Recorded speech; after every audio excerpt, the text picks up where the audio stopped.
Friends, मैं हूं वकास और आप देख रहे हैं लर्निंग फॉर हेल्प। आज हम CS402 यानी थ्योरी ऑफ ऑटोमेटा का लेक्चर नंबर 4 करने जा रहे हैं।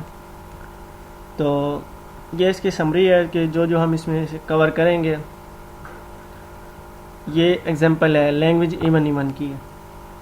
इवन मतलब उसमें हो सकता है क्या मतलब होते हैं कि या तो इवन नंबर ऑफ एज होंगे या इवन नंबर ऑफ बीज, जो भी वो कंडीशन देंगे।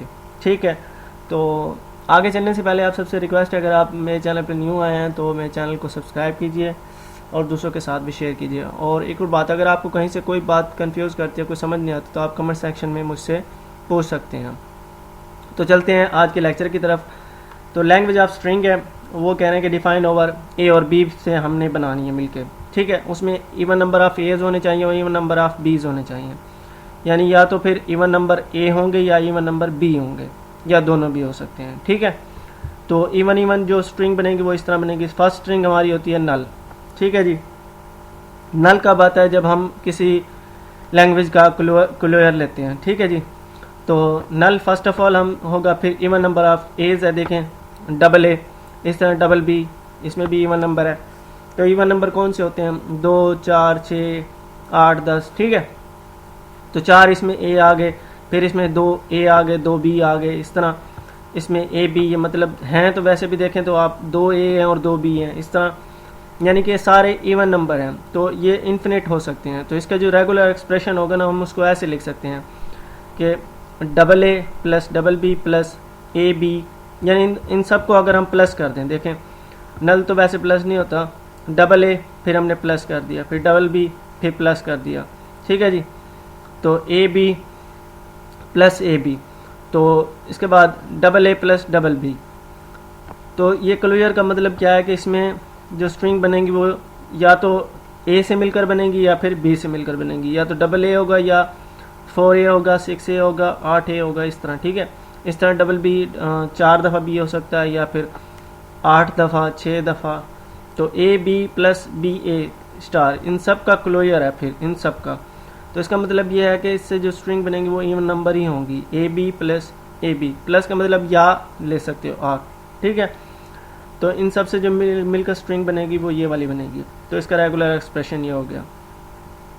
उसके बाद जो बात नोट करने वाली है वो ये कि अगर हम R1 हमारे पास हो स्ट्रिंग, फ़र्ज़ करें अगर हमारे पास R1 स्ट्रिंग है, ए का क्लोजर है प्लस बी का क्लोजर है, तो इसका मतलब यह है कि इसमें सिर्फ और सिर्फ ए से मिलकर बनेंगी या बी से मिलकर बनेंगी, दोनों का कम्बिनेशन नहीं होगा, क्योंकि ये इसका अलग क्लोजर है और बी का अलग क्लोजर है।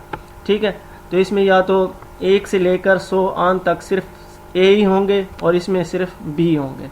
ठीक है, तो इस वाली स्ट्रिंग में ए, double A, triple A, 4A, 5A, इस तरह के यानी 100 आन बनेंगे। और इस तरह इसमें जो बनेंगे वो बनेंगे single B, double B, triple B, 100 आन। ठीक है, जबकि ये वाला जो रेगुलर एक्सप्रेशन है ना R2, इसमें इन दोनों से मिलकर बनेंगे, मतलब ए बी हो सकता है, डबल ए डबल बी हो सकता है। तो इस तरह यानी कि जो रेगुलर एक्सप्रेशन 2 वाला है ना, इन दोनों का कम्बिनेशन होगा, कनकेटिनेशन इन दोनों की होगी। लेकिन इसमें कनकेट नहीं होगा, ये ए का अलग है और बी का अलग है। तो जो ये वाला जो रेगुलर एक्सप्रेशन है ना R2, इसमें दोनों का कनकेटिनेशन होगा, क्योंकि ब्रैकेट लेके हमने दोनों के बाहर क्लोजर लिया हुआ है। इसका मतलब इन दोनों का कम्बिनेशन होगा। तो कम्बिनेशन जो होता है उसको हम कनकेटिनेट कहते हैं। ठीक है, जो R1 जो है ना वो कनकेटिनेट क्रिएट नहीं करेगा, जबकि जो R2 है ना वो कनकेटिनेट क्रिएट करेगा। इसी तरह equivalent regular expression, equivalent regular expression क्या होते हैं? अगर दो रेगुलर एक्सप्रेशन हो हमारे पास, R1 समझ लें, R2 समझ लें, दोनों सेम स्ट्रिंग जनरेट कर रहे हो। ठीक है, अब ये एग्जांपल करेंगे तो आपको इस बात की समझ आ जाएगी। अगर दोनों सेम स्ट्रिंग जनरेट करेंगे तो वो इक्वल होंगे। इक्वल का मतलब होता है बराबर। ठीक है, मतलब अगर एक रेगुलर लैंग्वेज है वो सेम स्ट्रिंग जनरेट कर रही है दूसरी जो R2 है उसकी तरह की, तो वो दोनों क्या होंगे? इक्वल होंगे। मसलन अभी हमारे पास एग्जांपल है, ए प्लस बी का क्लोजर है। ठीक है, मतलब इन दोनों का कम्बिनेशन है, इन दोनों से जो भी स्ट्रिंग मिलेंगी मिलकर बनेंगी वो सारी इसमें आएंगी। वो डबल ए डबल बी भी हो सकता है, ए बी भी हो सकता है। ठीक है, तो एंड किस पे होगा? या तो डबल ए पे या फिर डबल बी पे। ठीक है जी, एंड कहाँ पे होगा? डबल ए डबल बी पे। आप स्टार्ट बेशक किसी से भी कर सकते हैं, बी से भी कर सकते हैं, ए से भी कर सकते हैं, लेकिन इसका जो एंड होगा ना, यानी एंड वाली जो स्ट्रिंग होगी ना, उसमें जो लेटर होंगे, जो स्ट्रिंग होगी उसमें जो लेटर होंगे ना, वो एंड डबल ए पे हो रहे होंगे या फिर डबल बी पे हो रहे होंगे। ठीक है जी। इस तरह R2 है, ए प्लस बी का क्लोजर है। आप देखें डबल ए से स्टार्ट हो रहे हैं, फिर ए प्लस बी का क्लोजर है, सही है। तो इससे जितनी भी स्ट्रिंग बीच में इन दोनों के बनेंगी, यानी ये डबल ए पे स्टार्ट हो रहा है, ठीक है, और इनसे जो भी यानी स्ट्रिंग बनेंगी इन दोनों से, डबल ए बस स्टार्ट में आना चाहिए, फिर उसमें बी ए बी कुछ भी, लेकिन एंड उसका क्या होना चाहिए, डबल बी पे होना चाहिए। ठीक है, दोनों इक्वल है। इधर देखें, ये स्टार्टिंग आ गया, ये एंडिंग आ गया। ठीक है, तो ये या तो फिर इस या प्लस का मतलब होता है या, ठीक है, तो इनसे जो भी स्ट्रिंग जनरेट होंगी ये दोनों इक्वल ही जनरेट करेंगी। तो एंडिंग कहाँ पे होगी इनकी, डबल ए पे हो सकती है या फिर डबल बी पे इसकी एंडिंग हो सकती है। ठीक है, पहले ए बी ये वाला एक्सप्रेशन आ गया क्लोजर का, इससे जितनी भी स्ट्रिंग बनेगी या फिर एंड हो जाएगा डबल ए पर और डबल बी पर। ठीक है, तो इसी तरह इसके बाद जो भी स्ट्रिंग बनेगी उसका एंड हो जाएगा तो डबल ए पर, और फिर अगर हम इसको लेते हैं, ठीक है, तो डबल बी इसका एंड हो रहा है। तो इसी तरह जो है, अब इनको अगर हम प्लस करते हैं, double A plus double B, इस तरह जो रेगुलर एक्सप्रेशन है R2 ए प्लस बी। ठीक है, अगर ये दो रेगुलर एक्सप्रेशन हो, एक रेगुलर एक्सप्रेशन में है double A plus double B और दूसरे रेगुलर एक्सप्रेशन में R2 ए प्लस बी।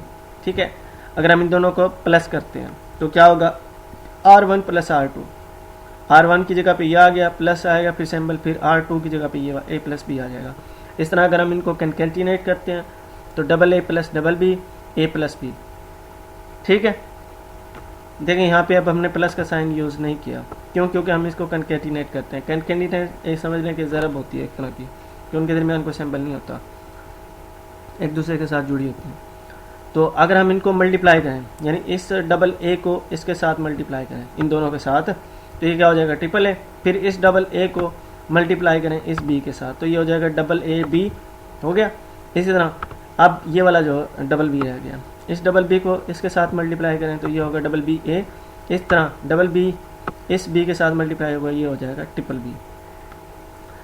तो R1 जो ये वाला है हमारा double A plus double B, अगर हम इसका क्लोजर लेते हैं तो सिंपली हम जो स्ट्रिंग हमारे पास दी हुई है उनके बाहर भी हम क्लोजर लिख देंगे, स्टार। स्टार क्लोजर को जाहिर करता है। रेगुलर एक्सप्रेशन क्या होता है, तो regular language generated by any regular expression is called regular language. तो जो भी लैंग्वेज क्रिएट होंगी रेगुलर एक्सप्रेशन से उसको हम कहेंगे रेगुलर लैंग्वेज।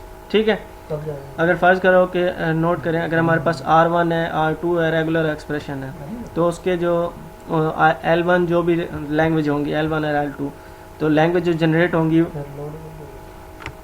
अगर प्लस होगा तो R1 प्लस R2 हो जाएगा, अगर कंकैटिनेट होगा तो R1 R2 हो जाएगा, या R2 पहले ले लें R1 बाद में ले लें, ये आपकी मर्जी है। अगर हम इसका क्लोजर लेते हैं R1 का स्टार मतलब क्लोजर, इसी तरह R2 का भी हम क्लोजर ले सकते हैं। R1 में सारी की सारी यानी कि सेम नहीं होंगी, अब इसमें यानी इधर वाली और इधर वाली कंकेट नहीं होंगी, मल्टीप्लाई नहीं होंगी, इसकी अलग स्ट्रिंग जनरेट होगी और इसकी अलग। ठीक है, तो ये दोनों रेगुलर एक्सप्रेशन ही होंगे।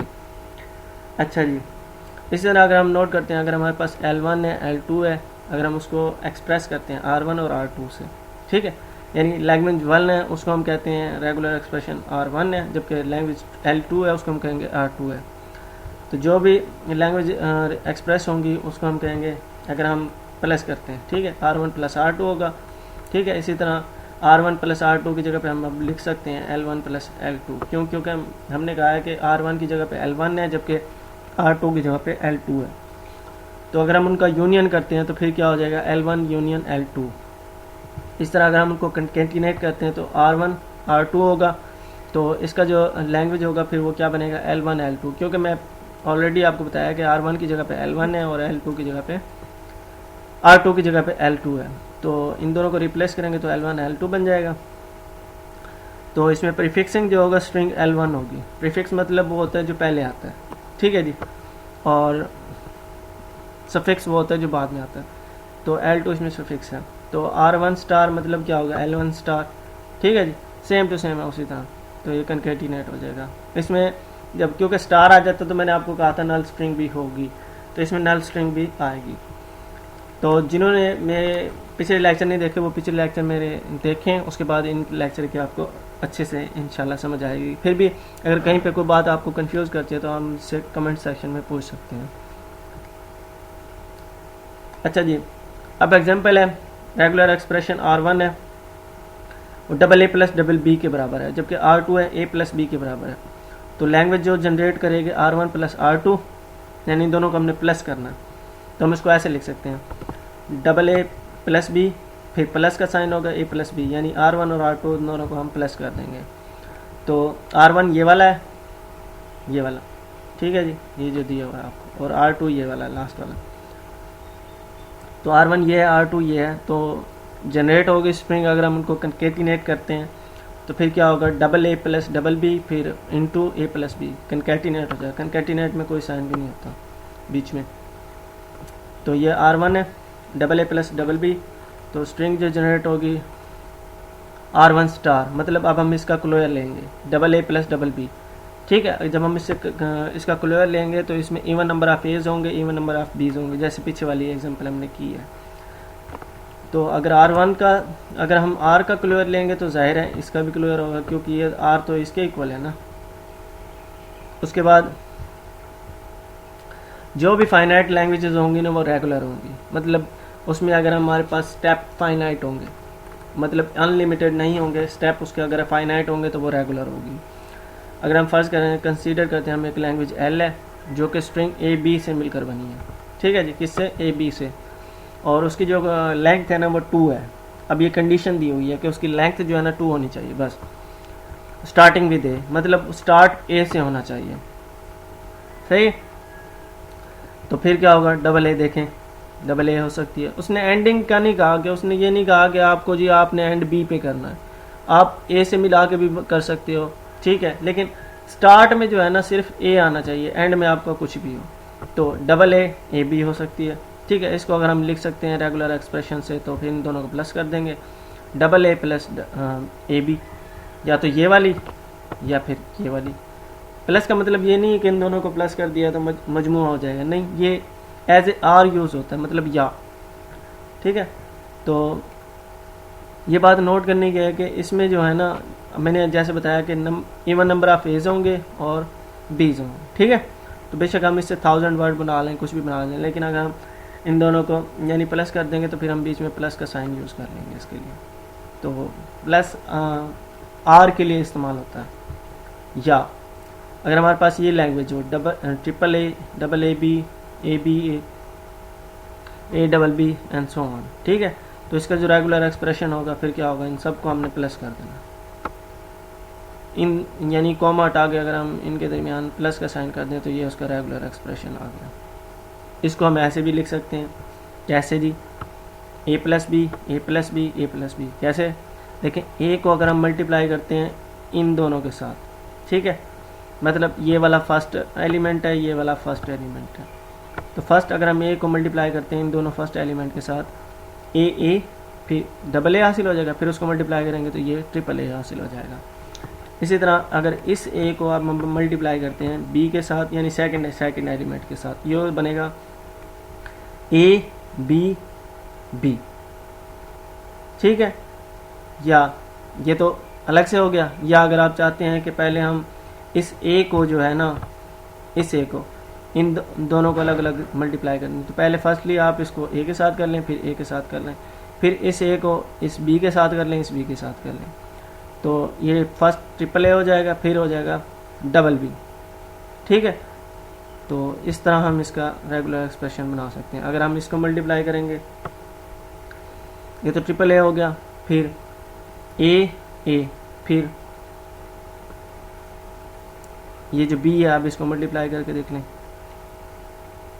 सेम ये वाली चीज़ हासिल होगी, यानी बारी बारी अगर आप मल्टीप्लाई करते जाएंगे तो ये वाली चीज़ हासिल हो जाएगी आपको, ठीक है जी। ये वाली डबल ए बी,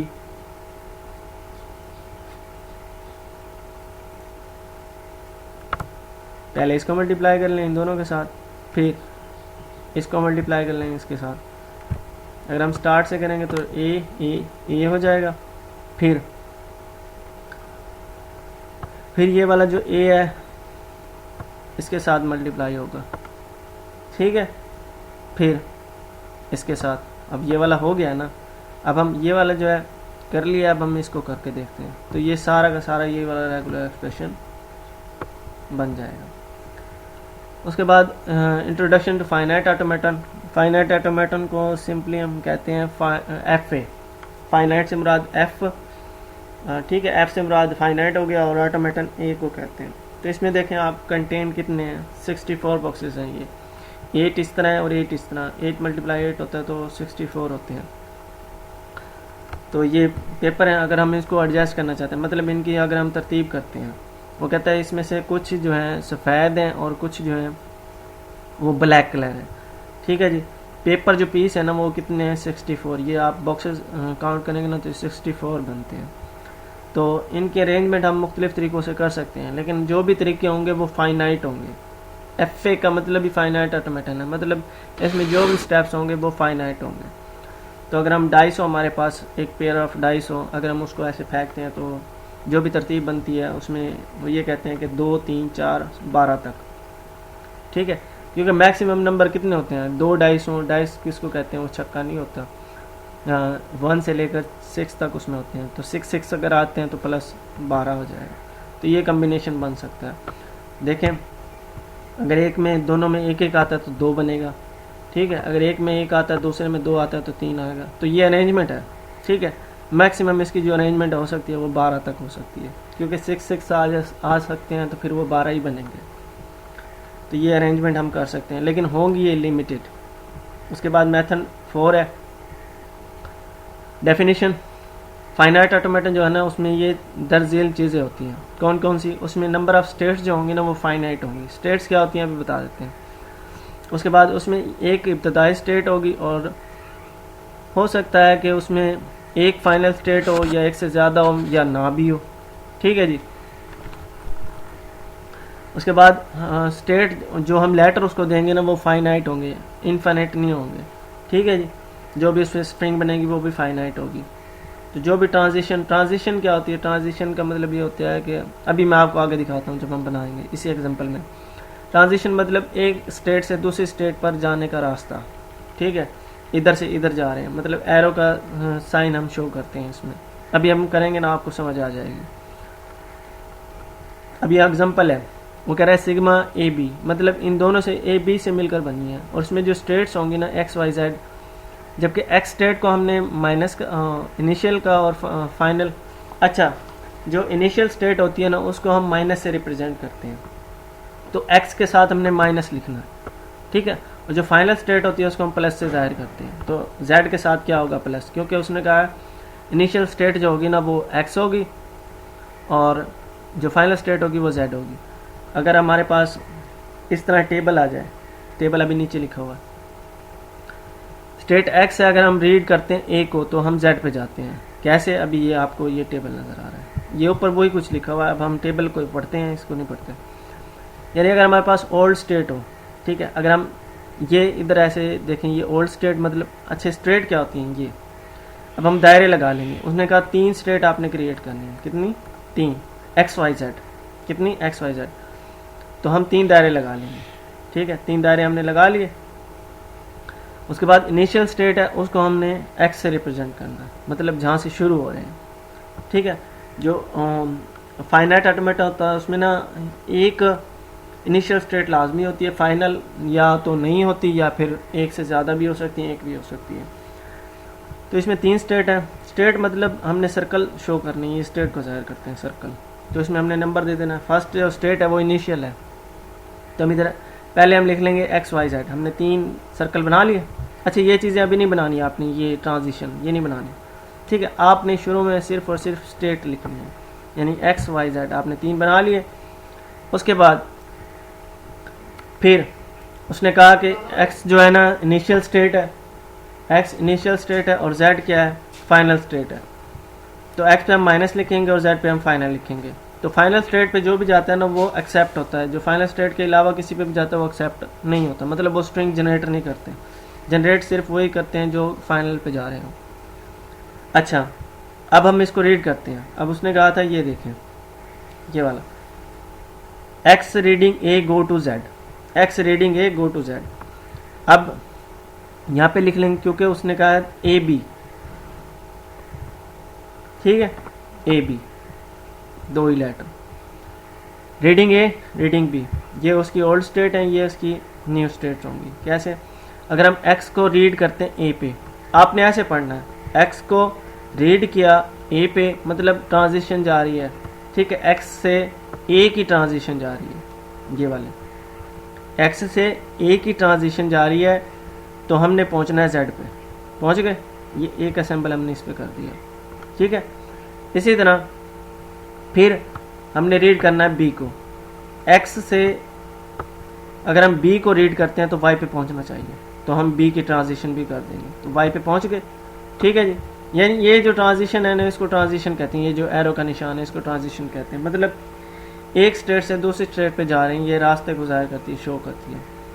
अच्छा, ये फर्स्ट वाला समझ आ गया होगा। यानी अगर हम x को रीड करते हैं a पे, यानी x को a पे रीड करते हैं तो z पे जाएगा, यानी अगर हम रीड करते हैं a को तो z पे जाएगा, ये ट्रांजिशन z पे हम शो कर देंगे। ये हमने खुद बनाना होगा, टेबल हमें दे सकते हैं, ये फाइनाइट ऑटोमेटन हमने खुद बनाना होगा। अच्छा जी, x को यानी x से हमने रीड किया a को, z पे आ गए, ठीक है जी, यानी ट्रांजिशन हमने a की इधर लिख देनी है। उसके बाद x से हमने रीड किया b को, तो हम पहुंचे y पे, हम b की ट्रांजिशन इस पे शो कर देंगे। फिर हम शो करेंगे y को, ये वाली y है, ये वाली स्टेट है, y को रीड किया, यानी y पे हमने रीड किया a को, तो पहुंचे कहाँ पे, y पे, मतलब लूप है, यानी जहां से चले वहीं पे पहुंच गए, यानी y से a को रीड किया, y पे पहुंच गए, तो हम यहाँ पे लूप लगा देंगे। ये लूप का सैंपल है, ये वाला जो सैंपल है ये लूप का शो करता है, तो हम यहाँ पे a लिख देंगे, हमने a लिख दिया। अच्छा जी, फिर हमने y से रीड किया b को, तो फिर भी हम y पे पहुंचे, ठीक है जी। तो इसका मतलब a और b दोनों का लूप होगा, मतलब y से हमने रीड किया a को, ठीक है, तो हम पहुंचे कहाँ, y पे, तो लूप होगा, लूप का मतलब चक्कर, ठीक है, वहीं से चले वहीं पे पहुंच गए। तो रीड किया हमने b को, तो फिर y पे पहुंचे, तो यानी a और b का लूप आएगा y के ऊपर, ठीक है जी, ये समझ आ गई। उसके बाद अगर आपको नहीं समझ आए तो आप मुझसे कमेंट सेक्शन में पूछ सकते हैं। फिर z प्लस हमारी फाइनल स्टेट है, मतलब अगर हम रीड करते हैं a को तो z पे ही आना है, मतलब ये z पे हम मौजूद हैं अभी फ़िलहाल, अगर हम इधर रीड करते हैं a को तो हम a पे ही पहुंच जाते हैं, तो इसका मतलब इधर भी a की लूप है। फिर हम z से b को पढ़ते हैं, तो फिर हम दोबारा यानी कि z पे पहुंच जाते हैं। तो इसी तरह मतलब इस पे भी a और b की लूप आएगी, ये लूप को शो करता है। लूप अगर इधर होते a b c तीनों का लूप होता तो a, b, c हम लगा देते हैं। फिलहाल अभी दो का ही, क्योंकि उसने कहा था इन दोनों से मिला के बनानी है। तो ये इसका फाइनाइट ऑटोमेटन बन गया FA। ये टेबल आपको दी जा सकती है, उसे कहा जा सकता है कि आपने ये ऑटोमेटन क्रिएट करना है, ठीक है जी। तो जो अबव जो ट्रांजिशन डायग्राम है उसको हम FA कहते हैं। ये सिर्फ और सिर्फ एक्सेप्ट करेगी स्ट्रिंग जो Z पे जा रही है, ठीक है, क्योंकि इन दोनों का लूप है A B का, तो इससे सारी की सारी जो भी स्ट्रिंग A प्लस B से जो भी बनेंगी वो ये FA एक्सेप्ट करेगा, ठीक है जी। स्टार्टिंग विद A, B को नहीं लेंगे अब क्योंकि ये फाइनल नहीं है, जो भी स्ट्रिंग फाइनल पे होगी वही एक्सेप्ट होगी, बाकी सारी रिजेक्ट हो जाएंगी। तो Z हमारी फाइनल है, तो स्टार्ट कहाँ से हो रहा है, A से, तो स्टार्ट में जो आएगा ना लेटर वो आएगा A, ठीक है जी। तो इसको हम लिख सकते हैं A, क्योंकि लूप है तो A प्लस B लगाएंगे, फिर हम क्लोजर लगा देंगे, लूप क्लोजर को ही ज़ाहिर करती है, ठीक है जी। तो A प्लस B का हम क्लोजर लेंगे। तो ये था हमारा लेक्चर नंबर 4। उम्मीद है कि आपको समझ आया होगा। अगर आपको समझ नहीं आया तो आप मुझसे कमेंट सेक्शन में पूछ सकते हैं। Thank you for watching.